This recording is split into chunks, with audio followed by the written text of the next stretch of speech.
Acte 15, c'est un chapitre important. Ils sont tous importants, bien sûr, mais il y a quelque chose de central qui se passe dans le chapitre 15. On va voir ça ensemble, mais c'est toute l'essence du message de Jésus qui est attaquée. L'essence du message de Jésus, que c'est par la grâce que nous sommes sauvés, et non pas par les œuvres, et non pas par la loi, et non pas par la circoncision. Mais c'est ça que le texte parle. Mais quand plus j'étudiais le texte, parce que j'ai lu ce texte-là quand même souvent, mais là, je me suis dit, OK, je veux vraiment aller... C'est quoi le nerf de ce texte-là? C'est quoi le centre? Puis plus je creusais dans la parole, puis plus je me disais, aïe, tu sais, comment je vais condenser ça en une prédication de 40 minutes? C'est quelque chose de voir à quel point c'est facile de s'égarer du message principal de Jésus. C'est tellement facile. Mais juste avant de tomber là-dedans, j'ai juste une parole prophétique pour quelqu'un ici. Pendant la louange, j'ai eu sur mon cœur une image d'un film que j'ai déjà vu. C'est un film sur la Deuxième Guerre mondiale.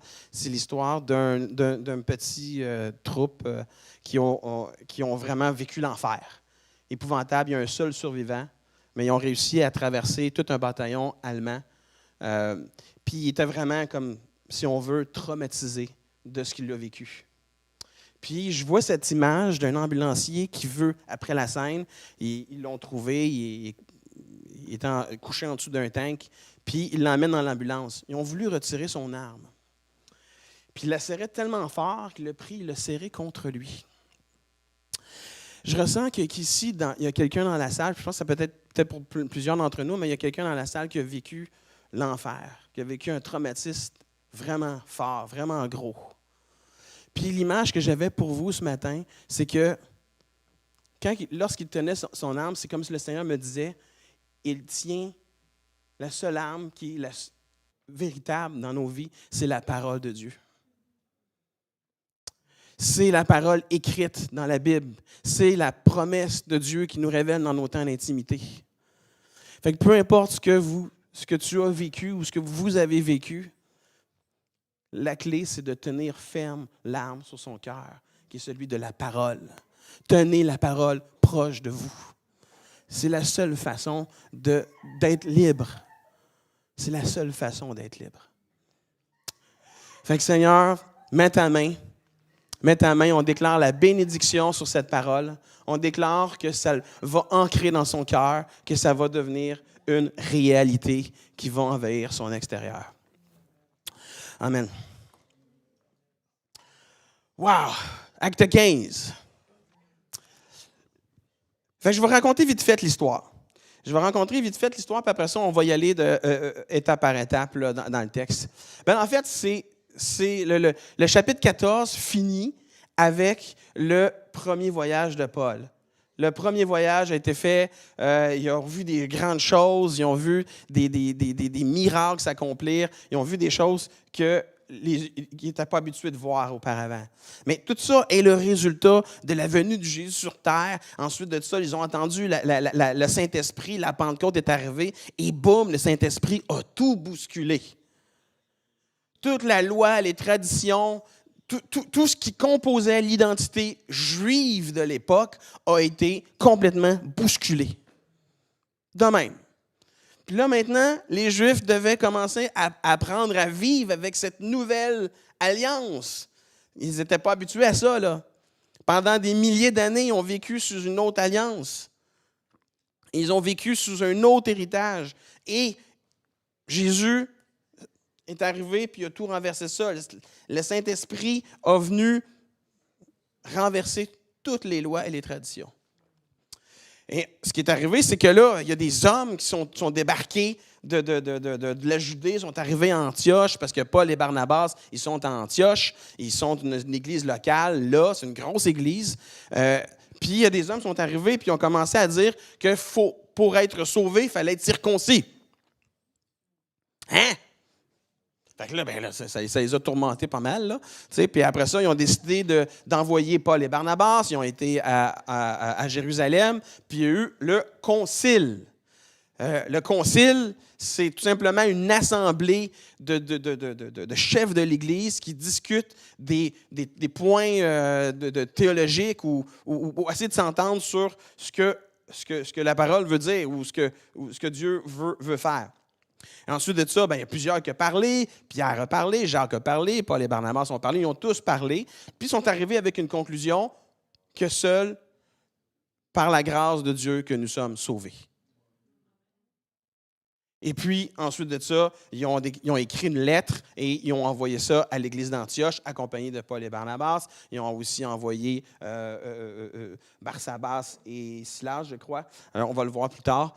Et ensuite de ça, Paul et Barnabas se sont séparés pour chacun aller sur leur côté pour faire du ministère. Ça, c'est l'histoire en gros. Il y a beaucoup de choses qui s'est passées dans le chapitre 15. Ça commence par quelques hommes. Vous avez remarqué que c'est pas. Il n'y a même pas de nom mentionné.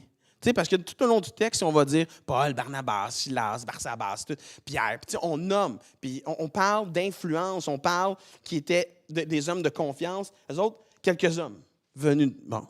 Déjà là, ça donne un peu la couleur. Là. C'est qui ces hommes-là? C'est qui les a envoyés? Puis c'est ça, il va le dire plus tard. Là. Puis en passant, ce n'est pas une petite marche. Là. Partir de Judée pour se rendre à Antioche de Syrie, bien, regarde, de Jérusalem, on parle de 780 km. Il n'y a pas de 4 roues, pas d'auto, peut-être un chameau, pour ceux qui étaient plus nantis. Mais c'est toute une ride. Imagine-toi, là, ils ont marché toute cette distance-là pour venir dire aux gens, il faut que vous soyez circoncis. C'est une grosse distance, là, pour aller dire aux gens, soyez circoncis si vous voulez être sauvés. Fait que eux autres, ils arrivaient, puis comme Moïse l'a prescrit, vous ne pouvez pas être sauvés sans la circoncision. C'est quoi la circoncision? Encore là, on parle que les Juifs vivaient d'une manière, ils ont été mis à part tellement longtemps. La circoncision était un symbole de ça, d'être mis à part, que Dieu touche l'intimité.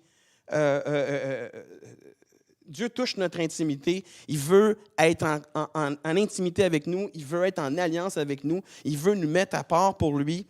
Et c'était aussi un symbole. L'homme juif, c'est un rappel de la promesse d'Abraham, qu'à travers sa semence, un sauveur vous sera envoyé. Or, Jésus est venu. Jésus est venu. Tous les symboles, les traditions ont une signification, n'est-ce pas? C'est dans le but de nous approcher de Dieu, de nous rappeler qui est Dieu, de nous rappeler ses promesses, de nous rappeler qui il est, dans son caractère, puis qu'est-ce qui nous unit à lui. Mais est-ce que c'est la circoncision qui fait ça? Ou c'est simplement un rappel de ce qui nous unit? Il y a toutes sortes de choses qui peuvent nous rappeler. On va continuer, mais c'est l'idée que c'était aussi une identité culturelle. Les Juifs étaient circoncis. Les Juifs le sont encore aujourd'hui. Ils sont circoncis. C'était un symbole, c'était une marque d'identité, c'était une promesse que Dieu avait faite au peuple d'Israël. Mais il en résultait un conflit de vive discussion avec, verset 2, une vive discussion avec Paul et Barnabas. Vive discussion, je serais curieux, j'aimerais aimé ça voir ça, moi, cette vive discussion-là. Paul et Barnabas qui s'ostinent avec ces hommes venus de Judée. Tu sais, puis vive discussion. Finalement, il en fut décidé que Paul et Barnabas montèrent à Jérusalem avec quelques autres frères pour parler de ce problème avec les apôtres et les responsables de l'Église. Regarde, c'est intéressant, il dit, il va à Jérusalem avec quelques autres frères. C'est des hommes qui sont venus de Judée, mais là, ils s'en vont en Jérusalem avec des frères. Tu sais comment que l'auteur, il met un accent sur... Il y a une différence avec ces hommes-là. Là. Les autres, c'est nos frères. Ils nous accompagnent. On est ensemble. On est envoyés. Eux, ils n'ont personne qui les ont été envoyés. Puis c'est toute l'idée, dans le fond, je trouve que Acte 15, puis tout le Conseil de Jérusalem, ça met vraiment en perspective tout le côté de la structure de l'Église, à quel point elle est importante. Parce que c'est une Église importante, on parle de Paul et Barnabas qui sont les chefs de cette Église-là. C'est incroyable, là. Je veux dire, c'est des hommes qui ont révolutionné à leur mesure la société de l'époque. Là. C'était des grands leaders. Tu sais, fait que là, il y avait vraiment... Mais eux, ils ont été envoyés par son Église, par leur Église d'Antioche, à Jérusalem. Il y avait vraiment comme une structure d'être envoyés, une structure apostolique. C'est des apôtres qui sont envoyés. Pas ces quelques hommes venus de Judée.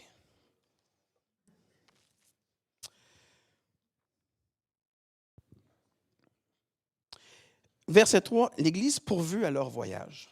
Ils traversèrent la Phénicie et la Samarie, racontant comment les non-juifs se tournaient vers Dieu et tous les frères eurent beaucoup de joie. Ce verset-là, là, il résume bien quand même l'idée. Tu sais, dans le fond, ils ont parcouru toute une région, ils ont annoncé l'Évangile, puis les frères étaient heureux de ça. Ils ont emmené la bonne nouvelle et c'est ce qui les rendait heureux. La bonne nouvelle que Jésus est mort pour nos péchés, puis que maintenant nous avons le Saint-Esprit pour vivre une vie d'abondance. C'est ça la bonne nouvelle qui vient annoncer. Puis les frères étaient heureux. C'est pas que la bonne nouvelle, c'est pas qu'il y a des conditions à être sauvés. Mais c'est que maintenant, par la grâce de Dieu, nous sommes sauvés. Ils eurent beaucoup de joie. Verset 4. À leur arrivée à Jérusalem, ils furent accueillis par l'Église, les apôtres et les responsables, et leur rapportèrent tout ce que Dieu avait fait avec eux. Encore là, ils racontèrent ce que Dieu avait fait avec eux. Ils racontèrent l'œuvre de l'Évangile. Ils racontèrent ce que Jésus a fait sur la croix. Ils racontèrent tous les miracles qu'ils ont vus. C'était tout ce temps ça. Puis c'était toujours l'idée, tu sais, dans le fond, que c'était la première chose qu'ils faisaient. Ils arrivaient à Jérusalem. « Hey, tu sais pas qu'est-ce qu'on a vécu? On a vécu ça. On a vu des gens être guéris. On a vu le royaume de Dieu s'accomplir. On a vu le royaume de Dieu. Un royaume spirituel. Et non pas un royaume charnel.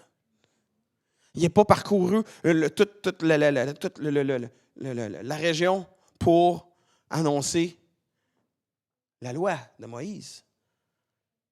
Il est venu annoncer que Jésus est venu accomplir la loi de Moïse. Vraiment une différence. Mais verset 5, ça se gâte. Mais quelques anciens, membres du parti des pharisiens, qui étaient devenus des croyants, intervinrent pour soutenir qu'il fallait absolument circoncire les non-juifs et leur ordonner d'observer la loi de Moïse.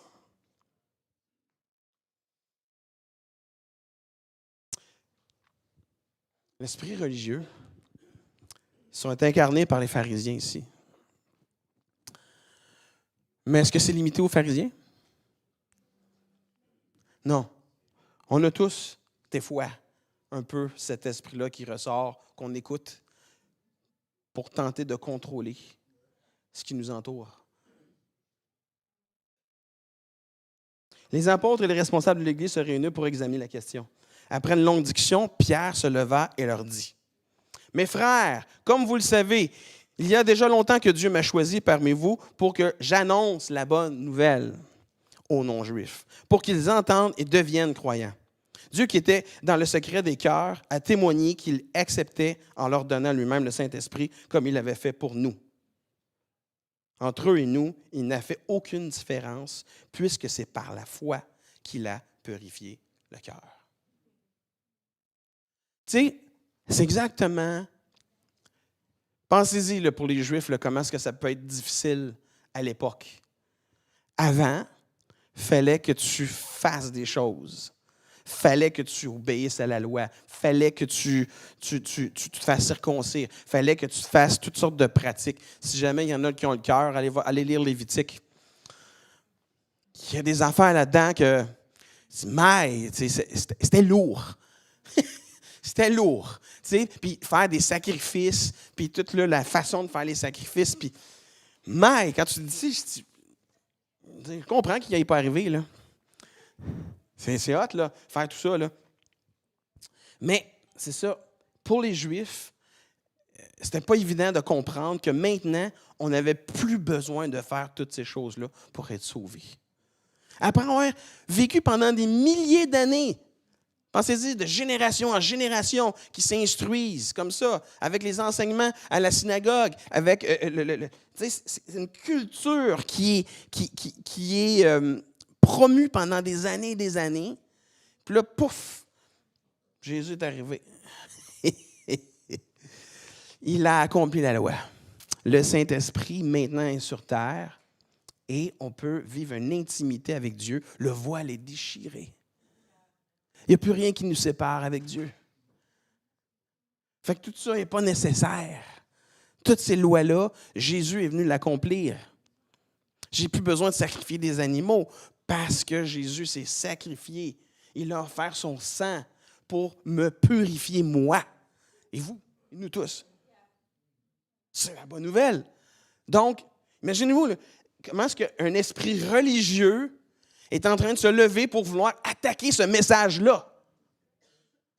C'est super important. Parce que à chaque fois que ça arrive, qu'est-ce qui se passe? Après ça, on commence à ramener des conditions, puis de ramener la loi, et ensuite de ça, que c'est par la justice que nous sommes sauvés. Et si c'est par la justice, nous donnons un droit légal à l'ennemi de nous attaquer. Parce que nous sommes injustes par nous-mêmes. Super important. Paul a des nombreux enseignements là, dans les Épîtres aux Galates, Corinthiens, le Romains par rapport à ça. C'est vraiment intéressant de voir que cette culture-là, elle a besoin de nombreuses fois d'être bousculée. C'est constant, c'est sans cesse. Dans ma propre vie également, la loi revient. La justice revient. Not fair. C'est pas juste. Je veux justice là-dessus. Je veux justice dans le monde.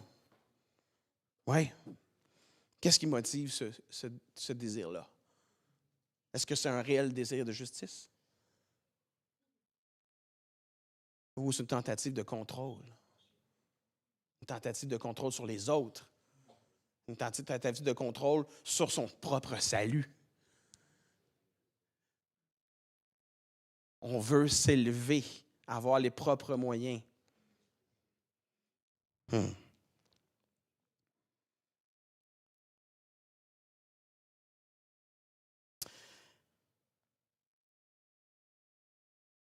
Au verset 7. Non. Verset 10. Pourquoi donc maintenant vouloir provoquer Dieu en imposant à ses disciples un joug qui, nous, nos ancêtres, nous n'avons jamais eu la force de porter? Imagine-toi. Tu sais, puis il y a une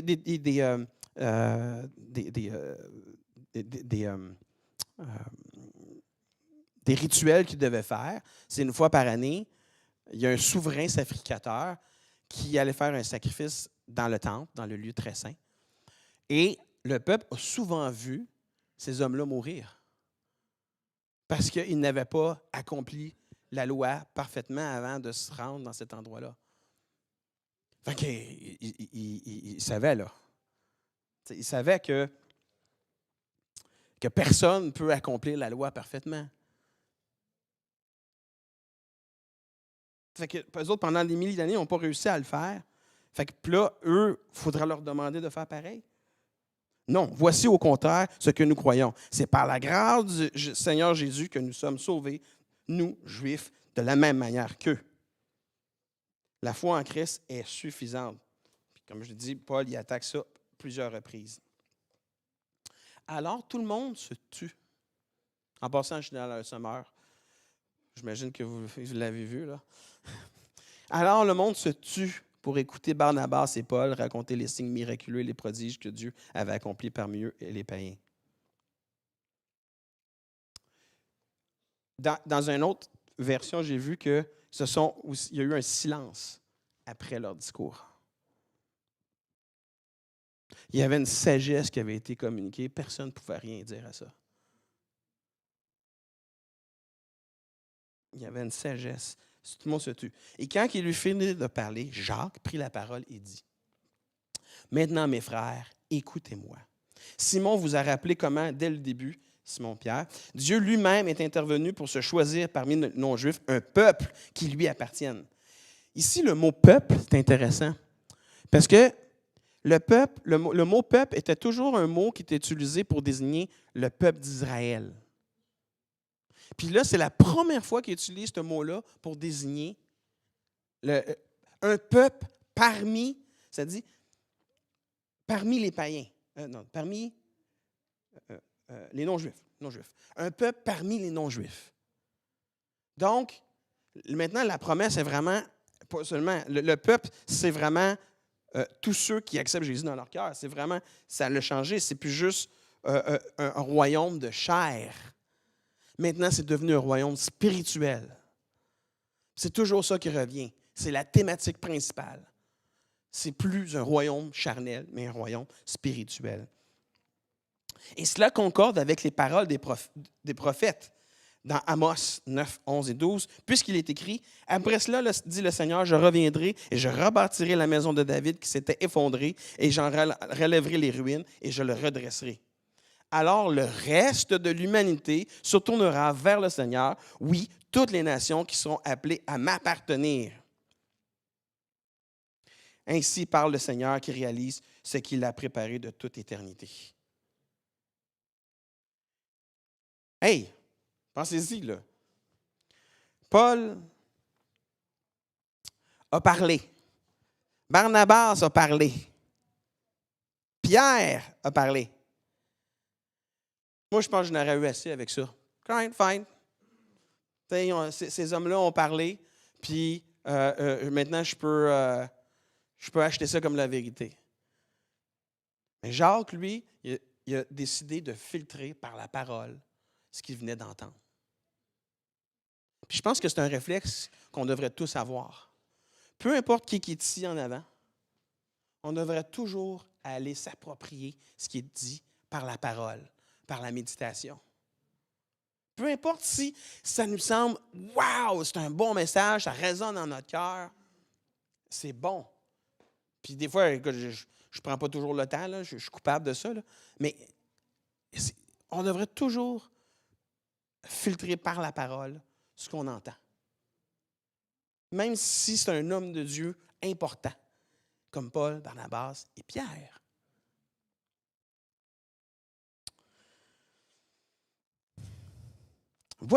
Ensuite de ça, voici donc ce que je propose, continua Jacques. Ne créons pas de difficultés aux païens qui se convertissent à Dieu. Écrivons-leur simplement de ne pas manger de viande provenant des sacrifices offerts aux idoles, de se garder de toute inconduite sexuelle et de consommer ni viande d'animaux étouffés ni sang. Quoi? Qu'est-ce qu'il dit là? Tu viens de pas dire qu'on est sauvé seulement par la grâce de Dieu? Mais là, il faut que je fasse ça. Quand on regarde le texte, il faut comprendre de quoi il s'agit ici. C'est qu'il est en train de dire que nous sommes sauvés seulement par la grâce. Mais il y a une demande à faire, puis aussi une recommandation. Tu sais, dans le fond, si je me mets à adorer des faux dieux, au départ, si j'accepte Jésus dans mon cœur, je suis sauvé seulement par ça. Sauf que si je m'en vais adorer des faux dieux par la suite, qu'est-ce qui va arriver de ça? C'est quoi la conclusion de ça? C'est la mort. C'est que ça vient éteindre la semence. Ça vient complètement retirer toute la puissance de ce que Dieu a fait dans notre vie. Mais il faut comprendre aussi qu'est-ce que c'est cette pratique-là. À l'époque, ils faisaient des sacrifices d'animaux aux dieux païens. Puis l'idée, c'était de boire du sang. De boire le sang, puis il y avait toute une signification derrière ça. Il y avait même aussi il y avait des femmes prostituées qui étaient attachées au temple. Puis, il y avait toute cette pratique-là. Fait qu'ils mangeaient la viande sacrifiée aux idoles, ils buvaient du sang, ils couchaient avec les femmes du temple. C'était une pratique barbare, épouvantable. Là. Fait que dans le fond, là, vous n'avez pas besoin de quoi que ce soit pour être sauvé, mis à part la grâce de Dieu. Mais, vous devriez vous abstenir de faire ça. C'est une recommandation qu'il fait. Il n'est pas en train de donner une condition. Il est en train de vous recommander simplement parce qu'eux n'ont pas toute la culture. Puis là, ça le dit après. En effet, depuis les temps anciens, il y a dans chaque ville des prédicateurs qui enseignent la loi de Moïse et chaque sabbat, et on lit dans les synagogues. C'est l'idée que les Juifs, eux, avaient cette culture-là. Ils savaient que cette pratique-là, païen, c'était mauvais. Ils le savaient. Ils ont été confrontés à l'enseignement de Dieu depuis des milliers d'années. Mais les non-juifs, eux, je sais pas, il y a des enfants qui pensent que c'est normal, puis Dieu va transformer leur intelligence au mesure qu'ils vont avancer dans la vie chrétienne. Sauf que l'idée ici, c'était pas nécessairement d'essayer d'en faire une condition, mais plutôt, il fallait que les Juifs et les non-Juifs, maintenant, qui forment la nouvelle Église, puis qui vivent en harmonie. Fait que là, il y avait deux cultures là, qui clashent. La culture juive et la culture non juive. Puis là, pour former une Église, OK. Fait que là, il fallait trouver des façons de vivre ensemble. Tu sais, des fois, on a des cultures, nous. L'Église, ici à Montréal, au Québec, elle est très différente d'une Église en Asie, par exemple. Ou en Afrique. Ou si on décide, par exemple, de se joindre, bien, il y a peut-être des compromis qu'on va devoir faire. Tu sais. Parce que Paul, il va même parler plus loin que, dans le fond, que ce n'est pas la viande sacrifiée aux idoles qui est le problème. Tout nous est permis, mais tout ne nous est pas utile. Il va répondre à ça. Fait que, puis il va même dire, si jamais tu en manges, mais fais-le chez toi. Là. Parce qu'il y en a qui mangeaient la viande parce qu'elle était moins chère. Ils ne participaient pas au rituel. C'est juste la viande était à vendre à bon marché. Puis il y en a qui en mangeaient. Mais ceux qui faisaient ça, c'est parce qu'il y avait une compréhension de ce que ça voulait dire réellement. Ils vivaient une liberté par rapport à ça. Mais en même temps, quand il s'agit de vivre ensemble, ben là, tu sais, un exemple comparable, tu sais, moi, j'ai déjà été directeur d'un centre en toxico, puis je connais des fois la fragilité de quelqu'un qui veut arrêter de consommer. Si je m'en vais boire ou consommer à côté d'une personne qui est en train de vouloir arrêter, bien, je ne l'aide pas. Pas en doute. Ça veut-tu dire que c'est mal boire un verre d'alcool? Non. Mais si je bois un verre d'alcool pour faire un rituel satanique, ben, c'est une autre affaire. Hein? Fait que c'est vraiment l'objectif ici, c'est de créer une harmonie entre les deux cultures pour qu'ils puissent vivre, mais aussi ne pas créer un frein à la parole de Dieu qui est en train de se propager. Puis la parole de Dieu étant que vous êtes sauvés par la grâce et non pas par les œuvres de la loi. Fait que là, la lettre a été envoyée aux non-juifs, aux croyants non-juifs. 22. Alors les apôtres et les responsables avec toute l'Église décidèrent de choisir parmi eux quelques délégués et les envoyer à Antioche avec Paul et Barnabas et choisirent donc Jude, surnommé Barsabas, et Silas. Tous deux jouissaient d'une grande estime parmi les frères. Encore là, voyez la structure de l'Église? Ils étaient estimés, ils ont été envoyés. Ils ont été envoyés. Voici la lettre qu'ils leur remirent. Les apôtres et les responsables de l'Église adressèrent leurs salutations aux frères d'origine païenne qui habitent à Antioche, la Syrie et la Cilicie. Nous avons appris que certains frères venus de chez nous ont jeté le trouble parmi vous et vous ont désorienté par leurs paroles. Ils n'avaient pas reçu aucun mandat de notre part. Mais pensez-y, là. Tu sais, là, moi, je viens du Témiscamingue. Tu sais, puis, il n'y a pas beaucoup de monde, il n'y a pas grand-chose qui se passe. Mais quand il y a un prédicateur qui arrivait de la ville, c'était comme, wow, c'est un événement. Tu sais, hey, lui, il arrive de Toronto. Hey, il arrive de Montréal, lui, tu sais. Tu sais, fait qu'on accorde une importance. Puis c'est ça, Jérusalem, c'est la capitale. C'est là que tout a débuté, que tout a commencé. C'est le si on veut, là, pour les catholiques, c'est comme le Vatican. C'est l'idée, là, il arrive de Jérusalem. Là. Fait que là, les gens de l'église d'Antioche, puis malgré que c'est une église importante, c'est une église majeure quand même, mais ça ne fait rien. Les autres, ils arrivent de Jérusalem ou de la Judée. Ça dit que ça venait de Judée, mais on peut penser que ça venait de Jérusalem, puisque les pharisiens devaient être pas mal de mèches avec ces hommes-là. La parole ne le précise pas, mais on peut facilement penser qu'il y avait une connexion à faire là. Fait que là, on arrive de Jérusalem, puis... Mais là, qui vous a envoyé? On questionne ça, là. Aucun mandat de notre part. Parce que c'est l'Église de Jérusalem là, qui se sont réunis, puis qui ont dit, on va trancher la question. Puis là, bien, eux autres, c'est pas nous autres qui les ont envoyés, là. Fait que là, c'est dans la lettre pour les réconforter. Tu sais, ils ne venaient pas de nous.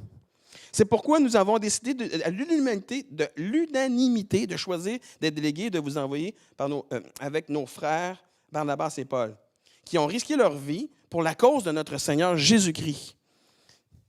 Fait que, tu sais, risquer leur vie, c'est pas un euphémisme, là.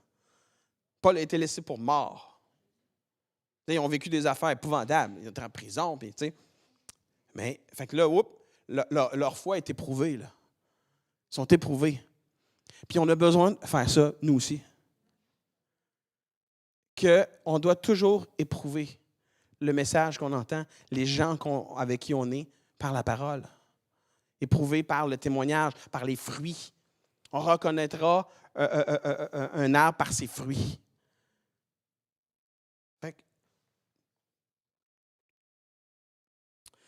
Verset 27, nous avons envoyé donc Jude et Silas qui vous confirmeront de vive voix ce que nous vous écrivons.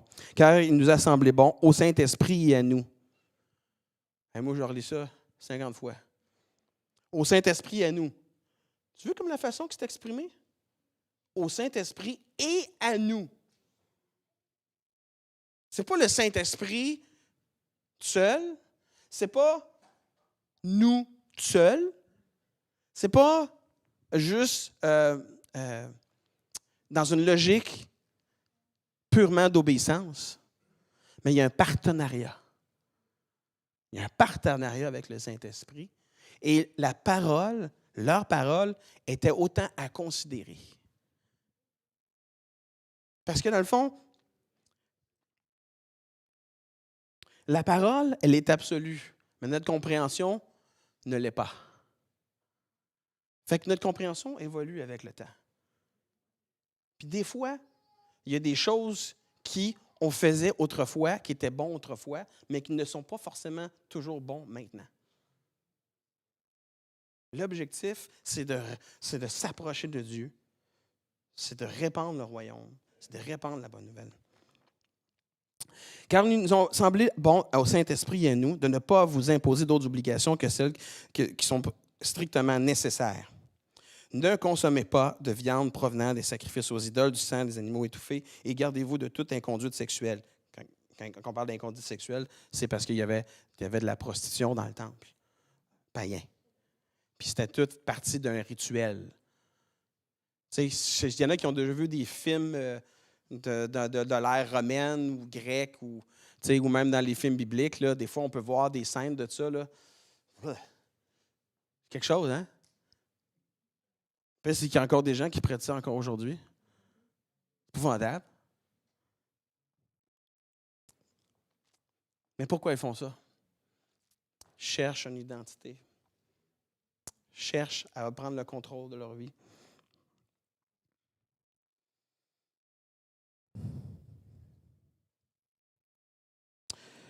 Donc, si vous évitez tout cela, vous agirez bien. Fait que c'est ça, c'est toute l'idée. Si vous évitez tout cela, vous agirez bien. C'est pas si vous évitez tout ça, vous serez sauvés. Vous voyez la nuance? C'est dommage, parce qu'il y a des gens qui croient réellement qu'à cause de ces versets-là, quand ils parlent du sang, que si tu te fais faire une transfusion sanguine, tu vas périr. Ou, tu sais. Mais encore là, c'est parce qu'ils ont échappé la signification du chapitre ou de la parole ou de la promesse, whatever. Ce n'est plus un royaume de chair et de sang, mais nous sommes dans un royaume spirituel.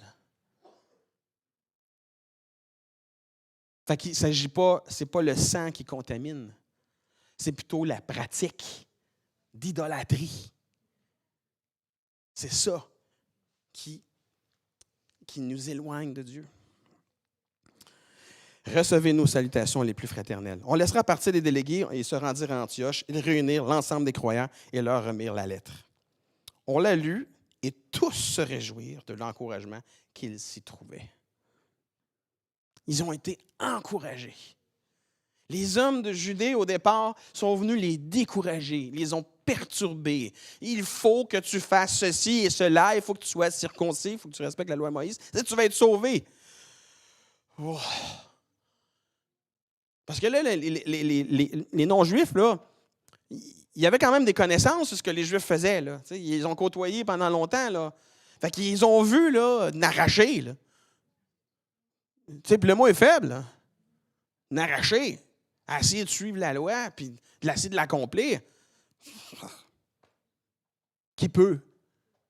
Puis Pierre l'a bien dit. Qui peut faire ça? Fait qu'ils ont été encouragés. La bonne nouvelle encourage. Tandis que la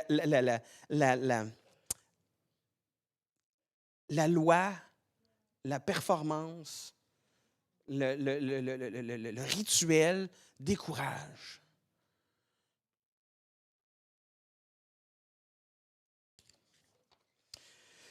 Comme Jude et Silas étaient eux-mêmes prophètes, ils parlèrent longuement aux frères pour les encourager, les affermir dans la foi. Encore là, encourager, affermir dans la foi. Ils restèrent là un certain temps, puis les frères leur souhaitèrent un bon voyage et les laissèrent retourner auprès de ceux qui les avaient envoyés. Silas, cependant, trouva bon de rester à Antioche, de sorte que Jude rentra seul à Jérusalem. Paul et Barnabas restèrent à Antioche, continuant avec beaucoup d'autres à enseigner et à annoncer la parole du Seigneur. Vous voyez comment ça revient tout le temps? Annoncer la parole du Seigneur, raconter ce que Dieu a fait, amener la bonne nouvelle, dire ce que Jésus a fait sur la croix. C'est tout le temps, ça revient, c'est toujours là. C'est récurrent dans le texte. C'est quoi qui est important? C'est le seul message qui est important à raconter. Des fois, on ne fait pas toujours ça. Oui, tu vas être sauvé. Tu as juste à accepter Jésus dans ton cœur. Mais après ça, il faut que tu viennes à l'église, il faut que tu lises ta Bible. Puis tout ça, c'est bon. Là. C'est des recommandations nécessaires pour grandir dans la vie. Mais ça se peut-tu, des fois, on s'en sert comme levier de contrôle? Puis on le fait un peu inconsciemment, des fois. Puis on crée un obstacle. Alors que, dans le fond, quand on reçoit Jésus dans notre cœur, le résultat de ça, c'est de vouloir accomplir son plan, de vouloir s'approcher de lui. Et c'est ça qui nous transforme, et c'est ça qui nous fait agir bien, et c'est ça qui nous fait ouvrir les yeux sur nos mauvaises pratiques. Donc, c'est le contraire, là. Dans le fond, la loi, l'idée de la loi, c'est que tu respectes la loi pour devenir juste. Mais la logique de Jésus par la suite, c'est que je t'ai justifié et maintenant, tu vas accomplir mes commandements parce que je le révèle dans ton cœur, parce que je vis à l'intérieur de toi, parce que le voile est déchiré. Je suis maintenant en intimité avec toi et je te révèle jour en jour ce qui est bon et ce qui est mauvais. La parole parle de ça continuellement. Laissez-vous renouveler par l'intelligence.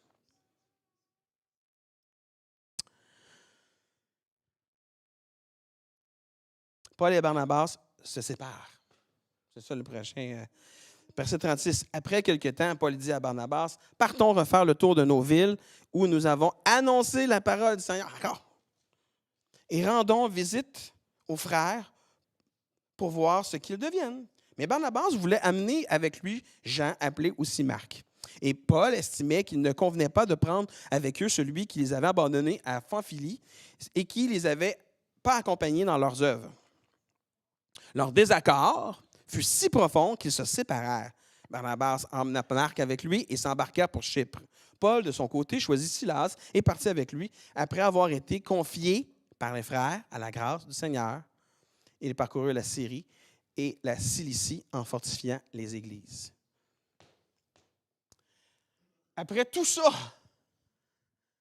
Paul et Barnabas étaient leaders dans une église. Ils ont été confrontés par les hommes venus de Judée. Ils ont été ensemble pour s'opposer à eux. Ils ont été ensemble à Jérusalem, aller chercher pour faire ce concile-là. Tout ça s'est passé, ils ont été d'harmonie. Puis là, on décide de repartir, puis là, je veux en emmener un, puis lui, il ne veut pas, puis là, on se sépare. Puis de même. Fait juste démontrer qu'ils sont des hommes.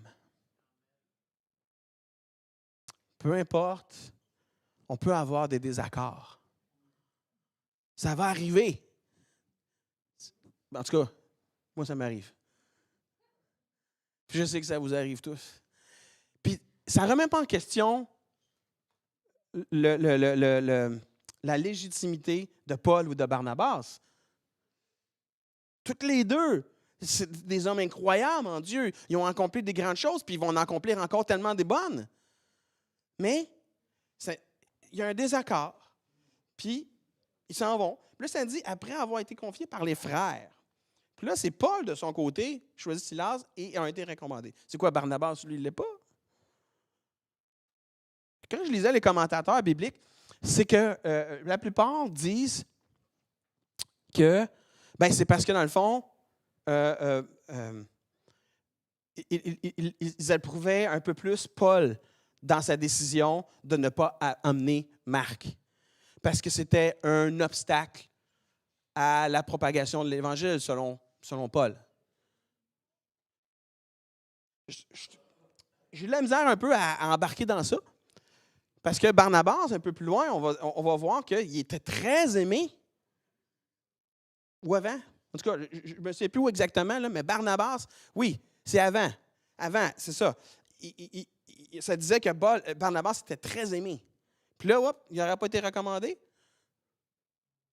Non, il faut juste voir, peut-être dans ça, en effet, que c'est tout simplement, à ce moment-là, les frères ont tout simplement approuvé à Paul dans le fait de ne pas emmener Marc. Mais ça ne veut pas dire nécessairement qu'il condamnait Barnabas de l'avoir amené. Fait que, des fois, il peut y avoir des nuances comme ça. Mais tout ça pour dire que, on peut voir tout au long, là, c'est un peu de la chicane, là, tout ça. Là, là, il arrive de Jérusalem, puis là, non, là, les frères ont été tourmentés, puis là, ils en ont envoyé d'autres, puis là, après ça, là, ils parlaient, les pharisiens se sont levés, puis c'est un peu, c'était structurant. C'est clair. Mais tu sais, il y avait un différend là, à régler là, ici. Là. T'sais. Puis, tu sais, les conciles, là, il y en a eu un paquet là, depuis ce temps-là. Là. Ça a été le premier, mais après ça, l'Église a, à travers les époques, eu toutes sortes de conciles. T'sais, en ce moment, on vivrait selon le concile du Vatican II. T'sais, il y a eu plusieurs conciles. L'idée, c'est de pouvoir concilier notre compréhension de la parole. Parce que bien sûr, la parole de Dieu, elle est absolue. Mais nous, on a un petit peu de la misère à tout comprendre. T'sais. T'sais, on est limité là, dans notre cerveau humain par rapport à toute la grandeur de Dieu. Ça, c'est un peu petit là, comme contenant là, quand l'univers rentrait ça dans un cerveau humain. C'est tête. Mais c'est toute l'idée, c'est ça, qu'il va y avoir entre nous des divergences d'opinion. Mais qu'est-ce qui est important? C'est le message de Jésus que nous sommes sauvés par sa grâce, par le moyen de la foi. C'est ça qui est central. Puis tu sais, on est plein d'églises. C'est fou, là, le nombre d'églises, ou plutôt de dénominations, ça je cherchais, de dénominations. Il y en a beaucoup, là. Puis après ça, tu as des sous-branches, puis là, chacun a ses particularités, chacun a des croyances différentes. Mais qu'est-ce qui fait de nous un chrétien? C'est être comme Christ. C'est être un fils de Dieu. C'est la seule constante qui vaut réellement entre nous. Hein? Quand Dieu, tu sais, dans le fond, quand les pharisiens ont voulu tenter Jésus, quel est le plus grand commandement? Encore là, la loi. C'est quoi qui est le meilleur? Jésus, tu aimeras Dieu de tout ton cœur, puis aime les autres comme toi-même. Et de ces deux commandements, la loi est accomplie et les prophètes. Ça finit là, c'est ça le christianisme. Nous sommes enfants de Dieu. Puis maintenant, on peut après ça avoir des interprétations. On peut même avoir des discussions. Hey, moi, je crois ça par rapport à ça. On ne parle pas de doctrine ici, là. On parle d'interprétation parce que notre compréhension est limitée de la parole. La parole, elle est absolue. Mais comment de fois on peut lire des choses, puis pendant 10 ans des fois, puis après ça, pouf, vient d'allumer sur quelque chose. Tu sais, c'est comme... Puis là, après ça, v'là 10 ans passés, j'ai peut-être ostiné mon frère là-dessus. Là. Ça nous est-tu arrivé? Avez-vous retourné voir la personne 10 ans après pour dire, tu sais, là, 10 ans, là, on s'est ostiné, puis ben, finalement, tu avais raison. Non? C'est pas ça. C'est pas ça le but. L'objectif est de toujours de s'approcher de Dieu. Respecter les lois n'a jamais été l'objectif. C'est un moyen pour s'y rendre.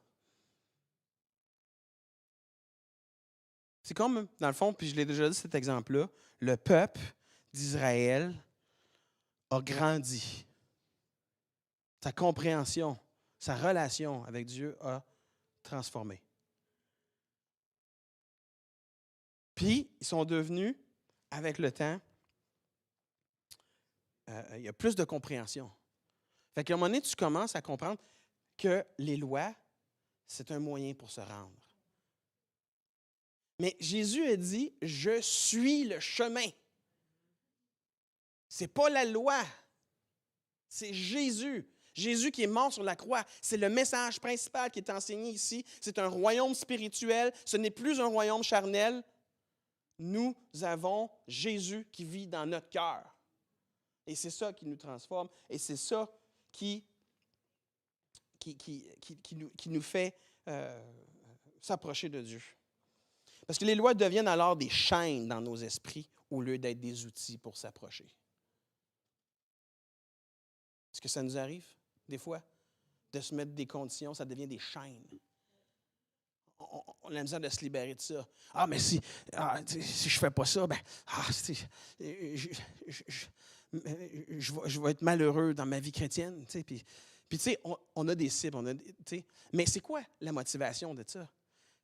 Si je suis touché par Dieu, fais en sorte que je veux suivre ses commandements, ou si je veux suivre ses commandements pour être proche de Dieu. C'est l'autre, c'est l'inverse. C'est complètement renversé. Dieu a accompli la loi. Tout a été accompli, que c'est dit, après que Jésus soit mort sur la croix. Tout a été accompli. Là, c'est ça. La loi et les traditions nous donnent une sensation de pouvoir sur notre péché, comme si on pouvait se sauver ou les autres. Je suis circoncis, donc juste à cause de ce que j'ai fait. J'ai juste à faire ça et je serai en règle. Pas ça qui arrive. On se sent juste devant Dieu, mais notre foi se construit autour d'un mauvais fondement. Ça devient presque, dans certains cas, de la superstition. D'accorder un pouvoir à une chose, à une loi, comme étant ça qui va nous sauver.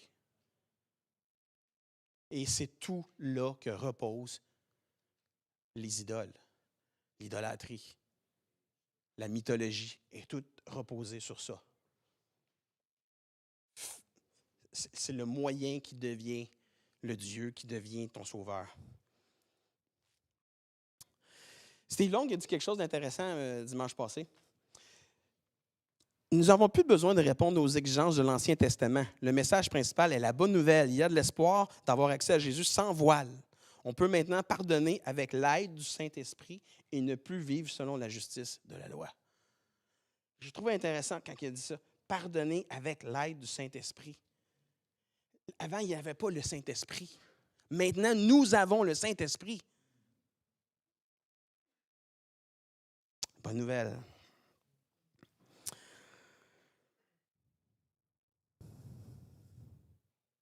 Des fois, on se réjouit plus de voir le monde être jugé que de voir la justice de Dieu. Les eschatophiles aiment parfois plus les effets du retour de Jésus que de voir Jésus lui-même.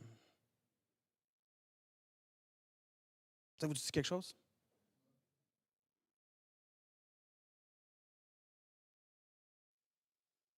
Oui, le mal est dans ce monde, mais soyons pas pressés de retirer l'ivraie au risque de perturber les bonnes nouvelles, les bonnes semences. Si c'est la fin, si la fin n'est pas encore arrivée, c'est qu'il reste des âmes à sauver et des actes à accomplir. Que ce soit notre focus. Acte 15 est ici, maintenant. Ne faisons pas obstacle à ce que Jésus est en train de faire. Apportons un royaume spirituel. N'essayons pas d'apporter un royaume charnel aux autres en essayant de les faire fitter dans notre culture d'Église. Des fois, là, ils vont se présenter ici et ils n'ont pas du tout la même culture. Est-ce qu'on est en train de reproduire un peu ce que les pharisiens faisaient en leur exigeant toutes sortes de choses? Laissez-les se transformer par le Saint-Esprit. C'est son travail, pas le nôtre. Nous, notre travail, c'est de témoigner de ce que Jésus a fait, de témoigner, d'apporter, de raconter, de chasser les démons, de guérir les malades en son nom. C'est pas plus que ça. Et je vous dis, l'autre côté de ces murs, il y a des gens qui meurent. Ils ont besoin d'une seule chose, le message de la bonne nouvelle, que Jésus est mort pour eux. C'est un message d'espoir.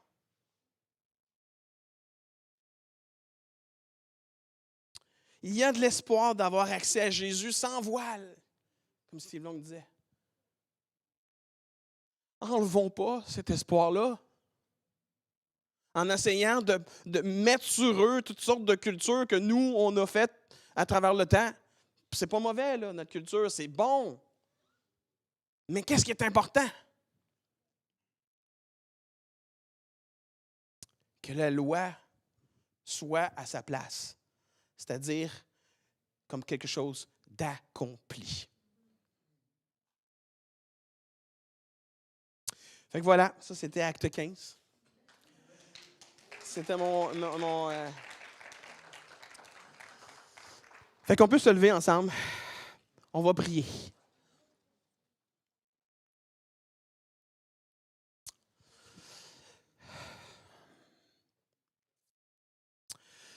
Fait que, simplement, peut-être de juste répéter après moi, mais on va faire une série de déclarations, un peu comme Catherine l'a fait tantôt. Fait que, Seigneur, on déclare ta bonté. Qu'elle est suffisante. Ce que tu as fait sur la croix est suffisant. Que nous n'avons rien à faire de plus. Que nous n'avons rien à imposer aux autres. Que tu te révéleras à eux